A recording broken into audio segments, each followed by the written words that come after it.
what we're going to do is we're going to get John Green, Fred Sherratt and Linda Martin all together. Please start sending through your questions. Now's an opportunity, the next opportunity for us to have a discussion with all of our early speakers in the ForgeWorks Safety Innovation Summit. So please text your messages through.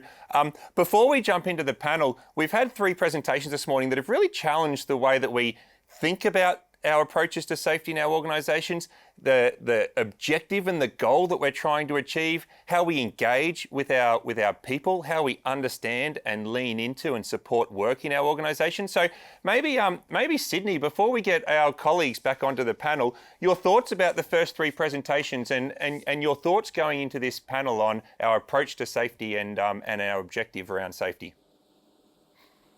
Well, the safety of work rather than the work of safety, Dave, as you intimated this morning, although you only said half of the equation set there. But I think all 3 presentations not only show us the breadth of work that is necessary to make progress, which is we need to do science, we need to do empirical studies, we need to get hard data that actually is based or comes out of methodologically rigorous work. We need the consistency of experience and commitment shown by somebody like John Green, who's capable of intellectually distancing himself from the muddle that he is part of in trying to engender these changes, and seeing the long story emerge over these 40 years of his deployment in these sorts of industries. We need novel thinkers like Linda, who go beyond even where some of the science thinks it wants to park itself currently for its development of ideas. In order to make progress at all, I think the breadth of both experience, insight, and angles of attack to the problem that we've seen this morning is not only representative but hugely inspiring for where we need to be and need to go. Thank you, Sydney. So let's keep these questions coming in, and we're ready to go with our panel now. So I might ask Fred the first question. There's a question that's come in about, do these ideological narratives that we've been talking about really exist? And I mean, they're constructs with academics, and they're constructs with people who maybe have something to sell to organisations.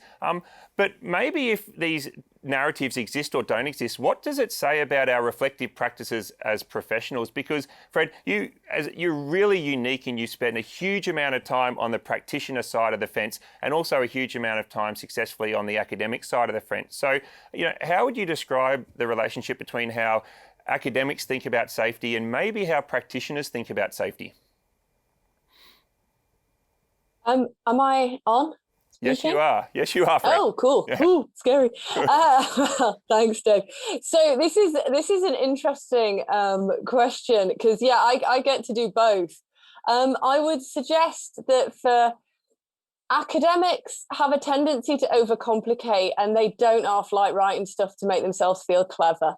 So what we can look for there, yes, there are these constructs, these ideas, but the way to kind of look at it, you asked me if they really exist, and that's a whole other 3-hour conversation in and of itself, of course. But what I would say is, for academic work to have value, to have meaning, it needs to kind of fit. So again, I would say, if what I was saying was talking to you, if you understood that, hang on a minute, the people talking from the ivory tower, they sound different to the vibe on site, and sometimes things just smash up against each other and just don't work out. That's all I was kind of saying. So from practice, it's about finding fit. And most of the research I do, I'm not looking for truth or facts or things, well, apart from that one information thing that I told you about earlier, with the data I got from the accident statistics. Usually I'm looking for ideas, understandings. And with that, where you're trying to go is does it feel right? Does it work? Does it make sense? And if it does, then you could probably try and run with it. However, it's very, that is a very interesting question. I think academia and safety certainly could do more to engage itself. But then we have characters like Sydney, who obviously I've known his work for years and years and years, since I was a little PhD student myself. And so there are some of us that have played in all these spaces who like to write articles that are sounding a bit random. But then again, there are people also who have been there and have made it happen and changed things with what we do. So, Dave, that was a question that I could probably talk about for 4 hours, but I'm going to stop now. Thank you, Fred. Sydney, your thoughts. You spent a lot of time thinking about the relationship between ideology and reality. So your thoughts. I'll be very quick. Well, so at two levels. The first is I fully agree with Fred that the question of ontology, right, about whether things really exist or not exist, is one that is both inescapable and unanswerable. So that'd be a hopeless endeavor to spend too much time on in today's forum. However, Fred's claim that somehow academic ideas need to fit, part of me would love to contest that and say, no, the whole point is for them to not fit and to create dissonance and disjoint and to have a wake-up moment to go, well, hang on, how does that fit? And in fact, Fred, you are at the forefront of producing ideas that don't fit ideologically in terms of the belief system, right? And it is exactly that jarring moment when we are confronted by a well-founded idea that doesn't fit, that actually generates further thought, that creates this space for improvement and reflection and further development.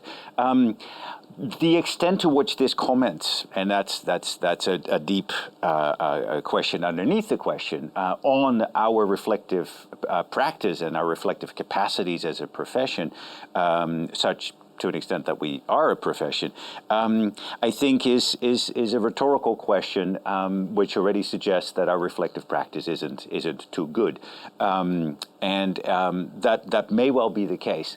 On the other hand, the fact that we have many hundreds of people on the call and that we are doing nothing but reflecting on practice today encourages me greatly. Something. Wonderful. Thanks, Sydney. Kim, over to you. I'm loud. That was not wonderful. Allowed. It would be wonderful to unpack that further, Sydney and Fred. John Green, I have a question for yourself, a really good one that's come from the audience. It says, nearly all speakers have referred to getting skin in the game and getting on the front line. John, what are some of the strategies that you have used to get leaders on board, especially those that are a long distance from the front? Good question. I found that most leaders simply don't understand how work is done is actually really carried out, and in order to get them to buy into this different way of thinking, you need to show them how work is being done on the front line, explain to them the difference between work is done and work is imagined. I actually think that most leaders, coming back to one of the points Sydney made, I actually think the jarring moments occur not because there's this eureka moment with individuals, but rather the research is actually showing them something they've already known to be true, but have just failed to admit it. When we sat down with our leaders and took them through the two graphs, for instance, one which shows the relationship between the number of small events or trivial events which are occurring and the likelihood of a fatality, the idea that organizations which have lots of events go on to have few fatalities and organizations that have few events go on to have fatalities, kind of, it's almost an enlightening moment for many of our senior leaders, because it's actually something they know to be true, but decide not to believe. And so I think explaining to them through their experiences, coupled with what research is showing them, actually takes them a long way down the line to understanding how things can really be solved in organizations.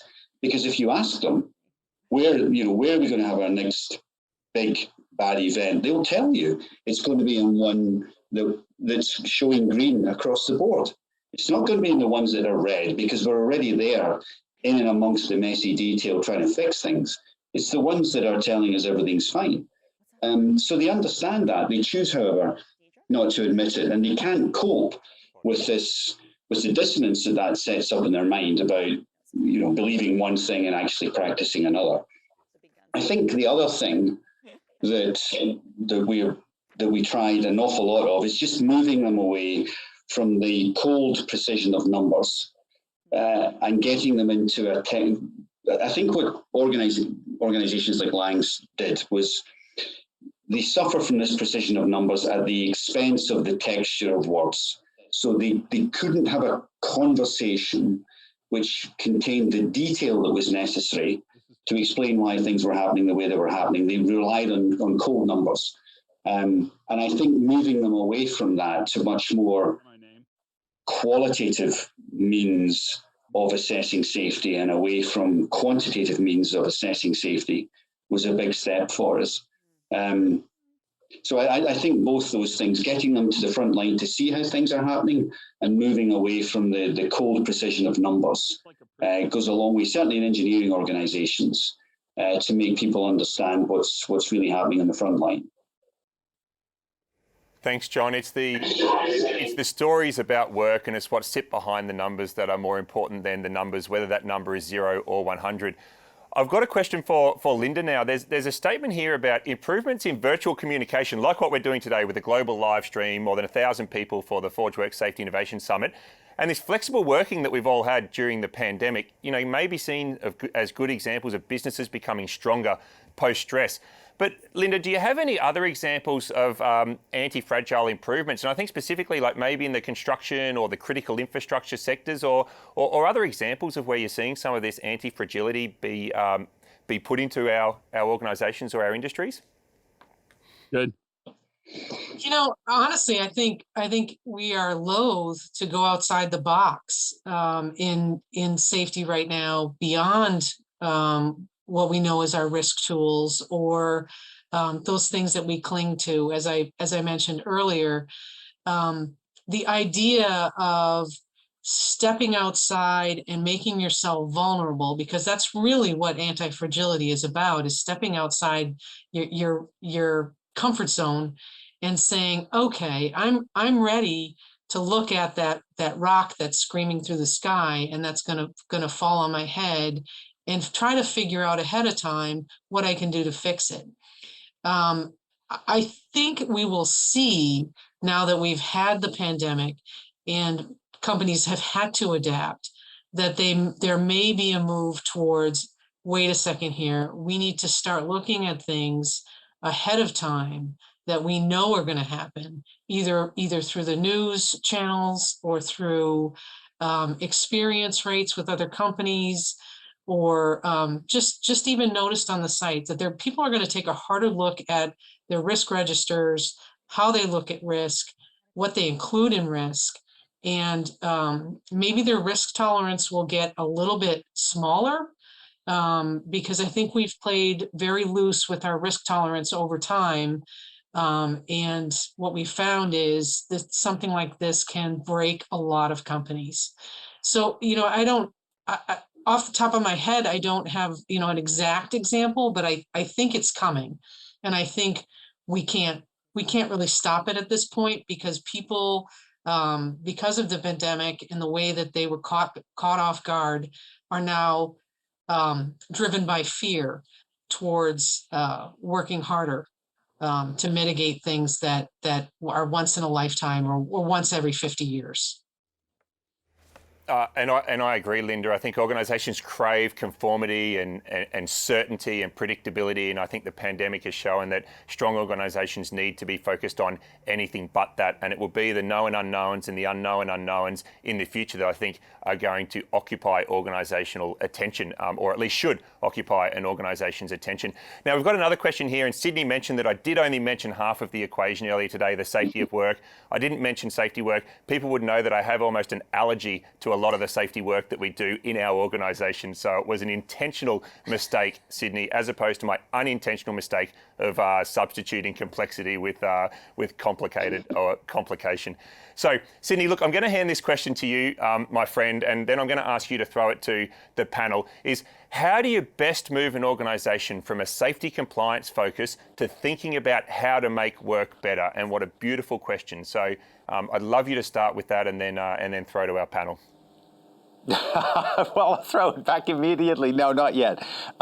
First of all, read The Safety Anarchist, and then read my forthcoming book on compliance capitalism to understand where this thirst for compliance as a solution to many of the problems that we ourselves have created for ourselves, particularly in deregulated market-based economies, comes from. Now, I think John Green would be the person to first listen to when it comes to that first step, because he's tried various first steps and succeeded, or not always, in some organizations. And so, John, I would be really delighted for you to comment on that one.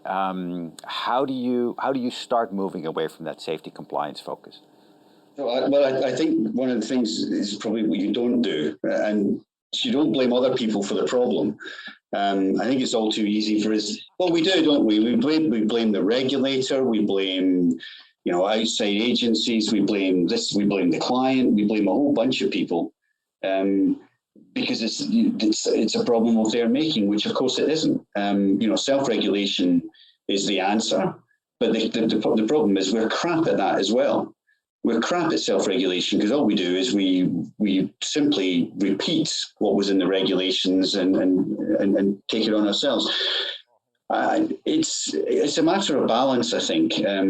So I think one of the things you can do straight away is to decide how you want to manage high risk in your organization. So rather than consider all risk to be equal, which is commonplace in a compliance culture, seek out your high risk tasks and build sensible rules, because you're going to have rules, but rules that make sense to those who actually carry the task out. Build rules around your high risk tasks, and see how you go to work in high risk situations. So I'd kind of narrow that down to those areas to start with, and just dispense with everything else. So focus on rules for high risk work, liaise with the workforce actually carrying out these high risk tasks, and figure out where your critical controls are, where your go no go controls, the absolute fundamentals that you want to be in place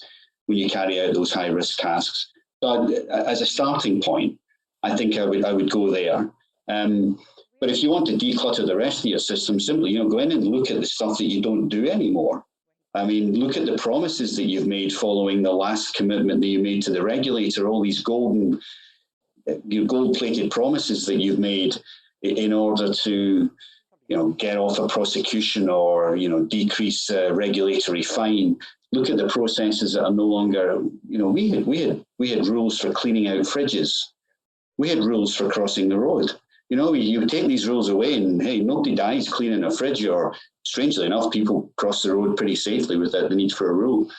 So I would focus on high risk tasks and declutter the rest of the system, looking at the processes that you no longer use, tasks that you no longer perform, parts of the business, in fact, that you no longer own. There's a ton of stuff to go at, let me tell you. Of course, as we always say to those who don't even know where to start asking that question, is one question is, what is the most idiotic thing that we're asking our people to do here every day? And ask them, well, let me tell you what the most idiotic thing is, right? I have to follow the rule to clean out the fridge. They will. Well, it depends on your attitude, right? I mean, do you really want to hear the answer, right? And so you have to be curious and open-minded, which is what you've been reminding us of, but that requires the sort of humility that Linda was speaking of, and the open-mindedness. So I think, Kim, this needs to go back to you, because the questions are coming hard and fast. They are, Sydney. And we're getting really great feedback from the audience on the panel. Someone's just commented that they are loving this panel. So I'm going to shoot this question to Linda and Fred. So perhaps, Linda, you can kick us off first. So it's a hypothetical question to all the panel members. If you were frontline safety in an operation focused on compliance and low-cost initiatives, how would you go about influencing change to refocus on operational data instead of the usual LTIFR, TRIFR and KPI safety incentives? So, Linda, I'm going to bump to you for that one. Give it a shot, and then we might go to Fred afterwards to see what she thinks. So I think this goes back to skin in the game. And I want to just start it with, we do a lot of talk in safety, a lot of the big ideas, the things that we cling to, talk a lot about culture, top up, top down, who's responsible, etc. And I think if the people who have skin in the game have a vote, right, and have a say in what gets done, what is highest risk, what's beyond compliance, what do they want to see most done, and they're able to everybody have a voice, that I think we'll see a move beyond compliance, because the people who are doing the work, they will outvote the people who are looking at cost or compliance and all those other things every day of the week. I'd stake my career on it. And I think that's a start.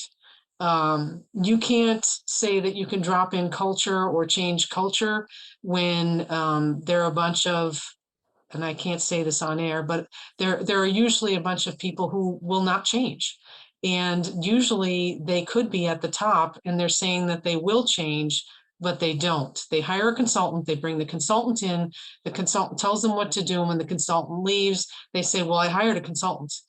But if you ask the people and they have a voice, they will bring you beyond compliance because they don't want to die. We'll just keep rolling. So Excellent. Thank you, Linda. I'll give it to Fred. Yeah, let's pass over to Fred. Thank you so much, Linda. Thanks, Linda. Thanks, Kim. So I think I'm going to agree here with Linda. It's if you're a frontline safety officer, you are in a great space because you are in amongst it. You are out there. You are being it, and that is what matters. That's what we've all mentioned about going out there and actually talking to the people who are the ones that end up in hospital when something goes wrong. So I think what I would suggest is although culture is, it's a complicated thing, but it is something that people on the front line can change. You can change it simply by being there. I used to, when I was on site, some work that I did, you could actually tell from about 10 meters through the gate whether that was a decent site or not, simply by how the place felt, how it worked, how the people were behaving.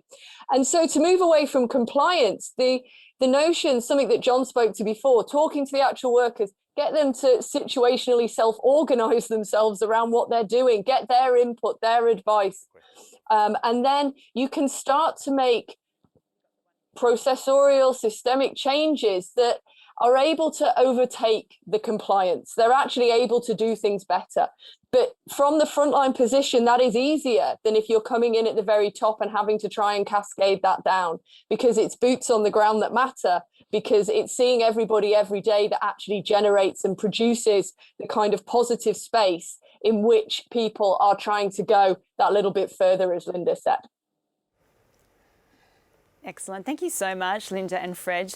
I'll throw in a small answer to that question. So if you're frontline safety and you really want to shift those metrics, perhaps you don't have it in your span of influence to be able to change the reporting, but you can easily take, or perhaps suggest a story of work is done of the messy operational reality and constraints that you have, and you can offer that up to your leadership to include in their reporting alongside their traditional metrics of TRIFR and LTIFR. If you have a little bit more influence, then I would really suggest gathering that information, those qualitative stories and whatnot, and just putting it alongside those metrics where you can. So certainly don't give up trying to change that and influence it, because we have so many stories from the front line that leadership probably wouldn't mind reading in a report full of metrics. So certainly encourage you to give that a try.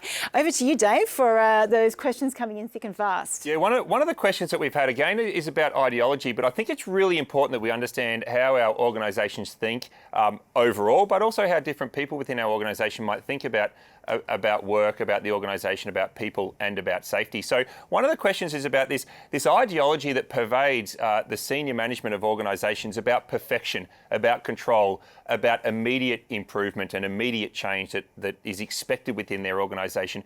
And what we've, or what a lot of you on the panel have been talking about this morning, about this desire for uncertainty, this embracing of the messy reality of work.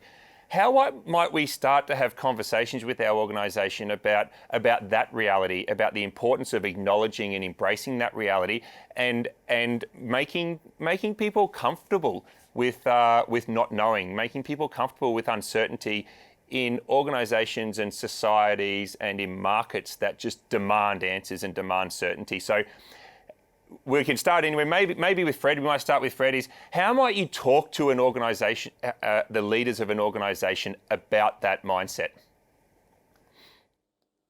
Well, a kind of easy way of getting them involved in that is, it depends where they're from and how they are, because if it's their organization, simply making them spend some time in the workplace, which is a really kind of twee kind of management thing. But it actually would very swiftly, certainly on sites, right? You'd spend a day actually as a general operative on a construction site. Whoa, do you know mess and chaos? Do you know how things happen and happen differently, and how kind of the unexpected and the uncertain falls out in reality? And I think people are very, very afraid to actually be okay that things are a bit messy and they are a bit, things can go wrong in strange ways. I did notice I think everybody used the word messy at some point today, but that's how it is. And it does have that clash with technocratic management, which is again something that I was alluding to, this fixation with numbers, this desire to keep going. So in terms of how to get people more okay with it, I think they need to understand that that's how it actually works. And again, some of the frontline stories, some of the ways this happened can actually, people kind of have to experience it to understand it, but that shouldn't take too long, I wouldn't have thought. And anybody that's actually realizing that things aren't working out, I would hope would want to bring some change and put a little bit of effort into finding out why. And simply by being there is a great way to do that. We're not going to get perfection. The whole world is messy.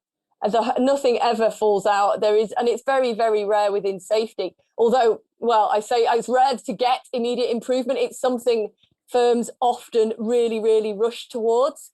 And something we don't do very well is actually evaluate what we're doing, which doesn't help, because if we did that a bit more, we'd see how interventions fall out. Sometimes they do what we think they'll do.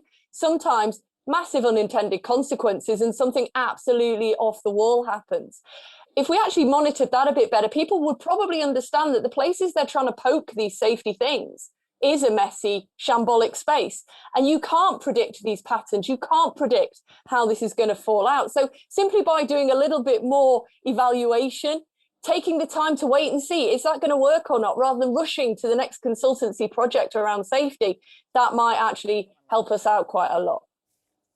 Thanks, Fred. I think it is those stories that we tell to our organisational leaders, how we help them engage with and understand the reality of our organisations.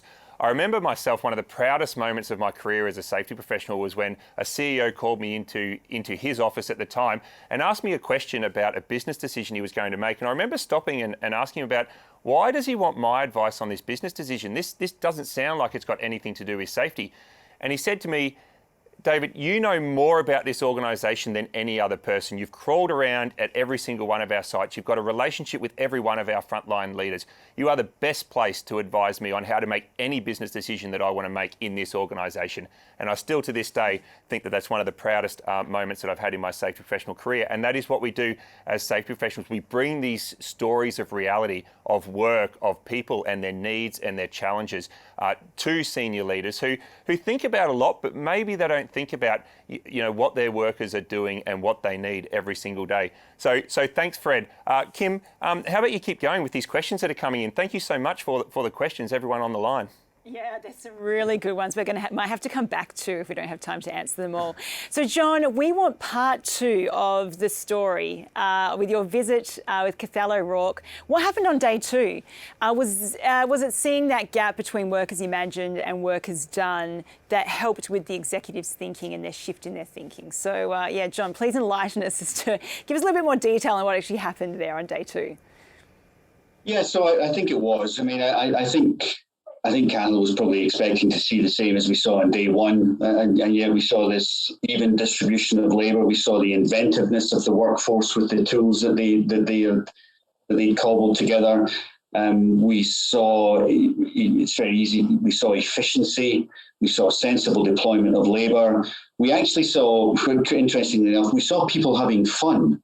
So they were enjoying doing the work as opposed to this control and constraint regime being imposed upon them, and the difficulties, the additional, work's difficult enough, but the additional difficulties that were being placed on them by the management system, I think just that it all gelled into this moment of realization that actually, the best people to manage work and the risks associated with it are those who stand in the middle of those risks every single day, rather than... Just one addition, and just to checking whether that actually was also present on day 2. My own observation from these leadership visits is the amazing observation that extremely little work is actually going on at all, because nobody really dares to lift a finger while these visits are going on. So I can imagine that the difference between day 1 and day 2 was work going on at all.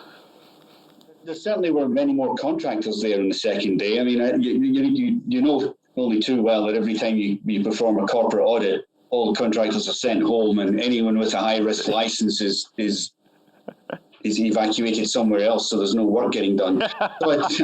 So I think that was part of it. There is one other point I do want to make, and it's one on timing, because timing is incredibly important in all of this intelligent waiting concept, and you don't always know what's happening. Of course, this is the problem, and it's all to do with actually the pandemic. If we were asked as a profession to prepare, say we had 6 months warning of this pandemic, we would produce, mountains of rules, where there would be a management system and a manual for how you run organizations during a COVID pandemic. In fact, many organizations will have these, but it wouldn't have responded as well as the response that we got. Now, for us, it was suddenly on us. In no time at all, we had 25,000 people get sent home. We shut all our offices. We kept our construction sites going. We kept safety cover on the construction sites. People managed. We had three rules that allowed a global organization to manage the panic. We had one metric and we had one report template that we used.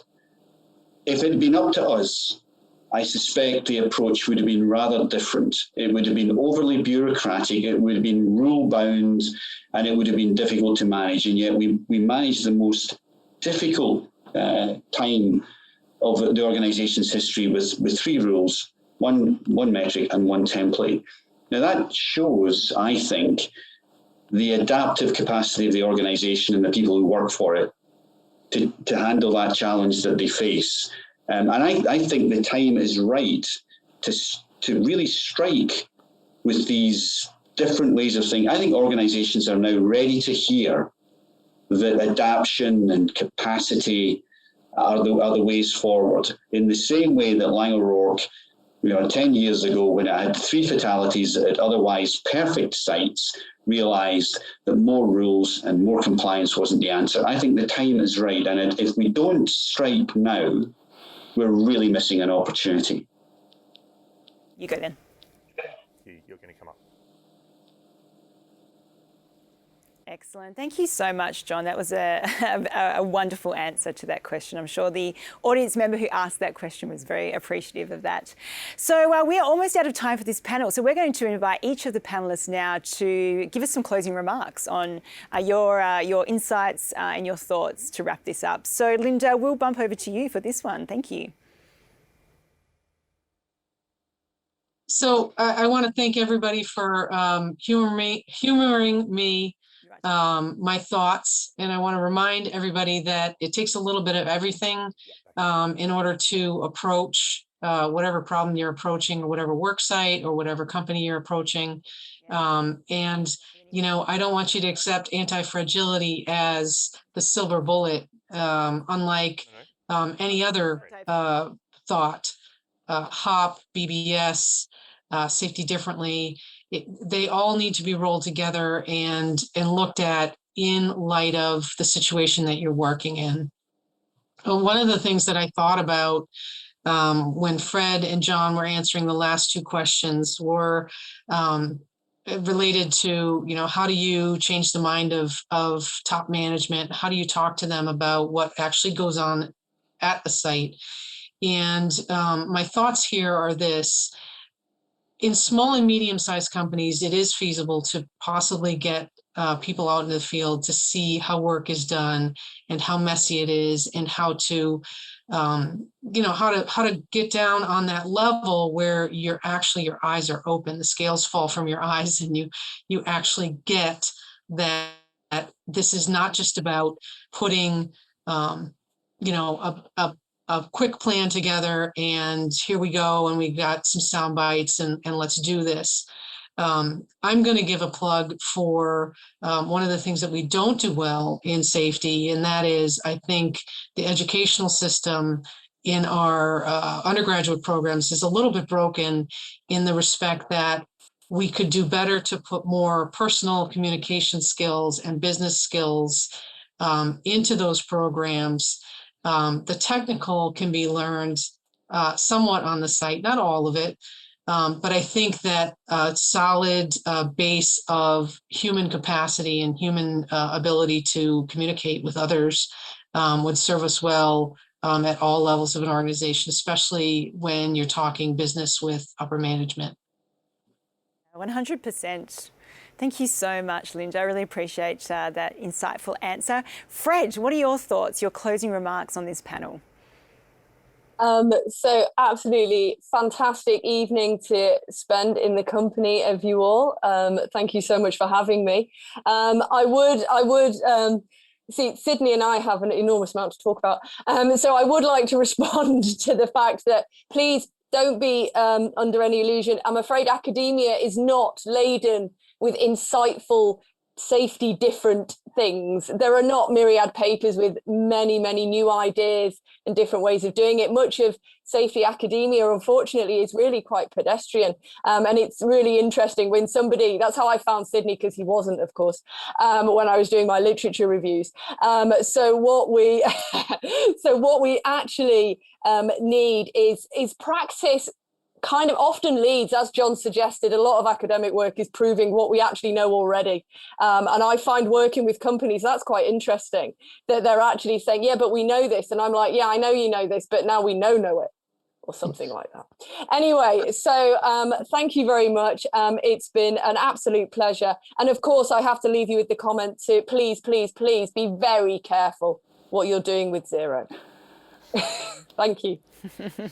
Yeah, excellent closing remarks there. Thank you so much, Fred. And John, over to yourself to wrap this up. Thank you.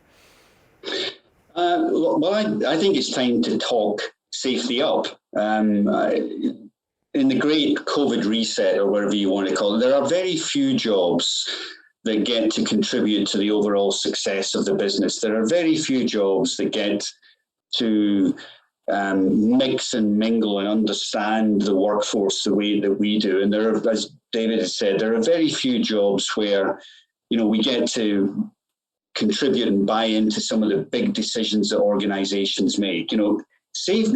Safety is sexy. As a profession and as a trade, safety is sexy. And it might be at a bit of a crossroads just now, and we have to be very careful whatever road we pick now on. But I think that it's time to talk the profession up. Get rid of all the negative talk that surrounds what we do. Understand that we are huge contributors to business success, and understand and realize that actually what we do is damn sexy. Thank you so much, John. Those remarks are definitely going to make the highlights reel for the day. Safety is sexy, but it is time to talk up our profession. It is time to talk up our contribution to safety, to work, and to people's lives inside our organisation. So thank you so much, Dr. Fred Sherratt, Dr. John Green, and Dr. Linda Martin. Thank you for staying up late. Thank you for contributing to the Forge Work Safety Innovation Summit. It's been fantastic. I've learnt a lot. And so please hang around or get some sleep, depending on your preference for the next 6 or so hours.